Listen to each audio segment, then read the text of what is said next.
If you build it, they will come. Or in this case, if you grow it or raise it, they will come. Today we're going to talk about a very close friend of ours who, when we started RVing, was a financial advisor. Really? So today I think the topic is more about people doing things that you just don't expect them to be doing. Remember when you got in your RV and you told your friends you were going full time? They all thought you were nuts. Well, we're going to show you a friend of ours, a financial advisor that started a farm-to-table farm.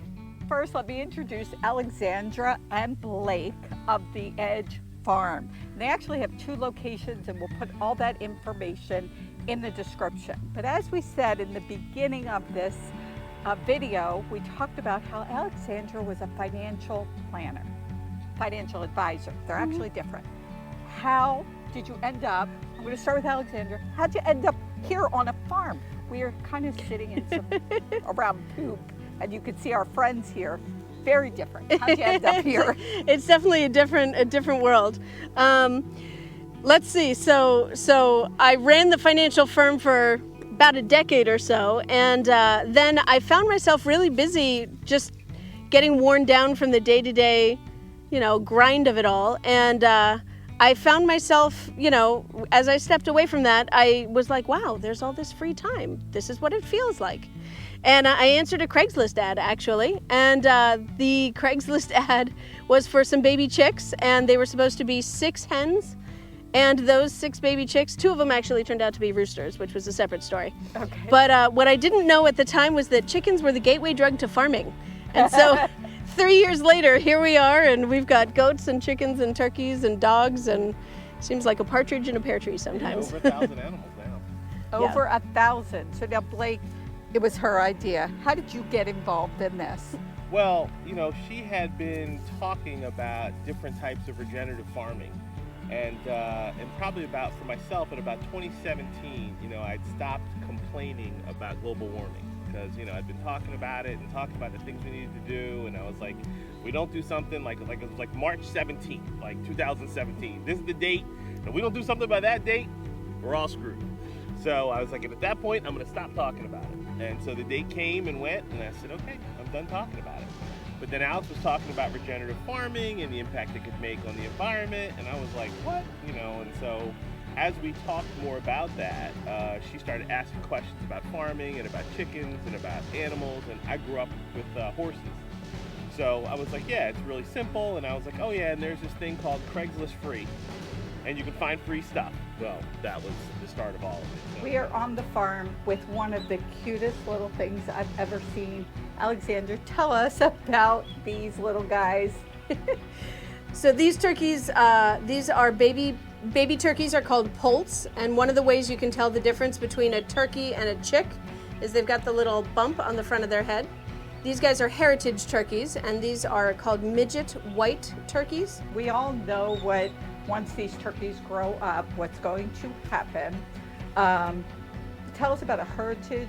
I can't even repeat what you said. Okay. Tell us about that. What is that exactly? So if you want to preserve a plant or a breed of plant, you can't go eat that plant.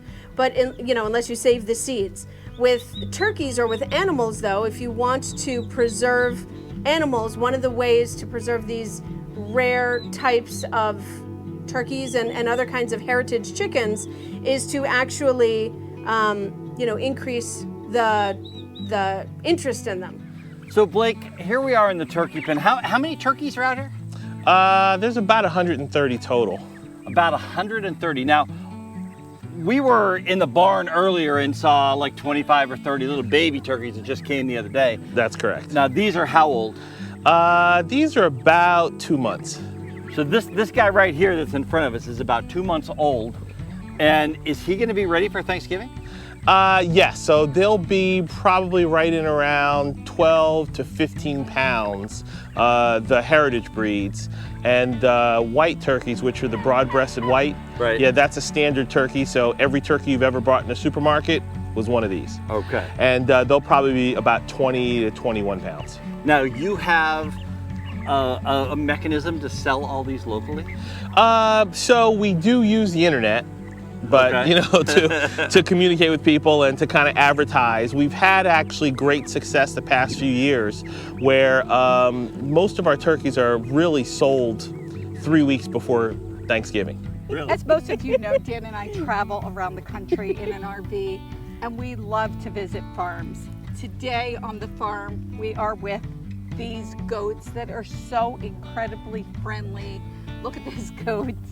And it's great to be out here with them. It really is, if you're having a bad day, that's where you want to be, to just come relax. Definitely. So tell us, you do give private and public, there are public tours to bring people out. There are. Get stuff to eat. So the good news is, yeah, these are baby goats still. They're only a few months old, and they are very friendly because they were bottle fed, and we actually have opportunities when they are brand new babies. We get them generally when they're about a week old if they're not born on the farm here. And then what we do is we bottle feed them 3 times a day. Goats are just so friendly. When I first came in, I'm going to say 4 or 5 of them came right over to me. Baltimore and I, we have a kind of a connection going on here. Now, you know, earlier I talked about the farm being a farm to table, and that is just basically a keyword, or it's like what restaurants use, but it's a great keyword. But what this actually is a regenerative farm. And for those of you that don't really know what that means, because I didn't really know what it means that it comes back better each year. So every year that they do stuff here on the farm, the next year, whatever it is, gets a little bit better. We have chickens, we have turkeys, we have goats. These guys, I'm told, they're going to make some organic, natural soap, and they're going to learn how to do it over the winter this year, and they're going to use the goat's milk to do that. There are a lot of different types of chickens here. Now this is truly what free range means, right? They are out here in the field all the time. But let's talk about the different types of chickens that you have. Yeah, so, and these are called pasture raised, which is one step beyond free range even. And we have about 40 different varieties of heritage chickens that lay the colored eggs for our rainbow eggs. So we have some that lay brown eggs, like dark brown eggs, some that are light brown, some that look kind of pink. White. This is a white. We also have some blue eggs. We have some green layers as well, and so there's many different varieties of chickens, which I didn't know anything about before, you know, we actually started with this. I think the big question is, as you go into a store, or farmer's market, or wherever you go get your eggs, the belief is that a brown egg somehow is better, more nutritional than your everyday white egg. Sure. But from what you said, other than them being pretty, I love the rainbow eggs. The colors are amazing.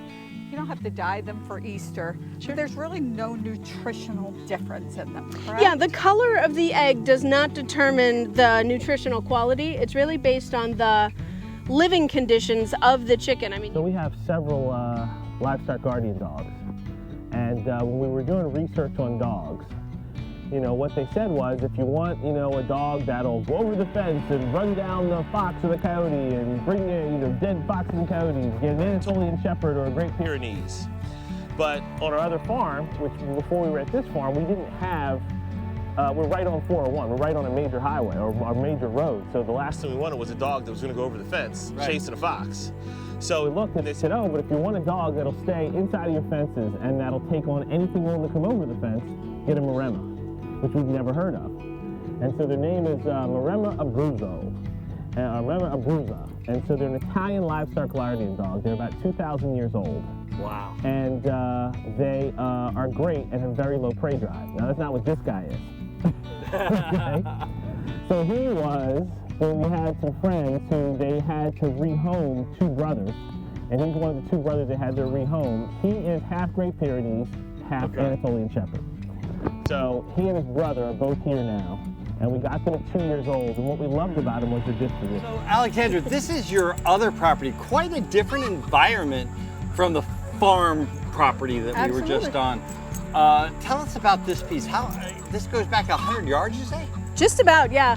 We have the chickens in here in the forest during the summer because it's really hot outside in the wide open field. Right. And the extra, leaf cover provides dappled shade, and it significantly reduces the temperature, so they are happier birds and they lay better eggs.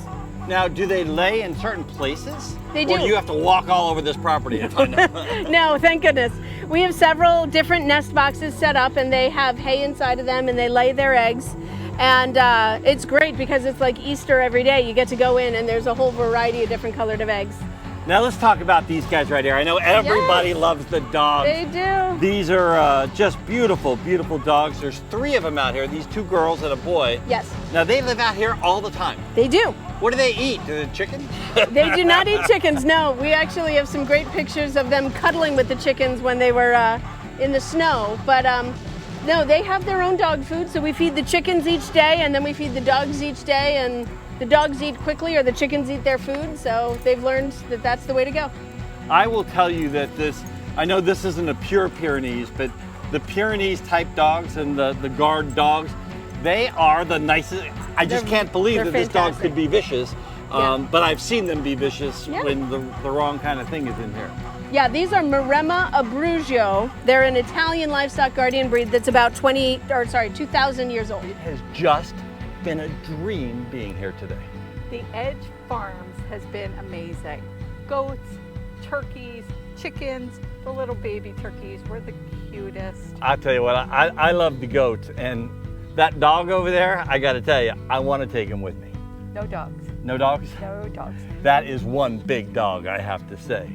You know, we are in Glenmore, Pennsylvania. Glenmore, Pennsylvania. We're on the Edge Farm.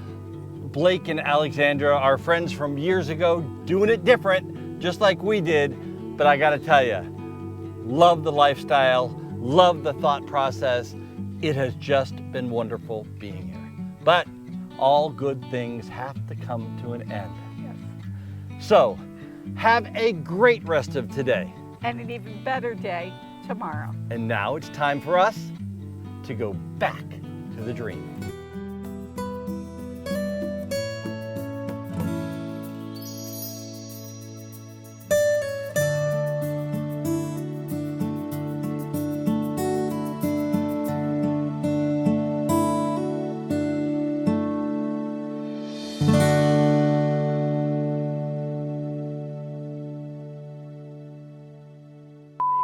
Farm for a day and they seem to put you to work.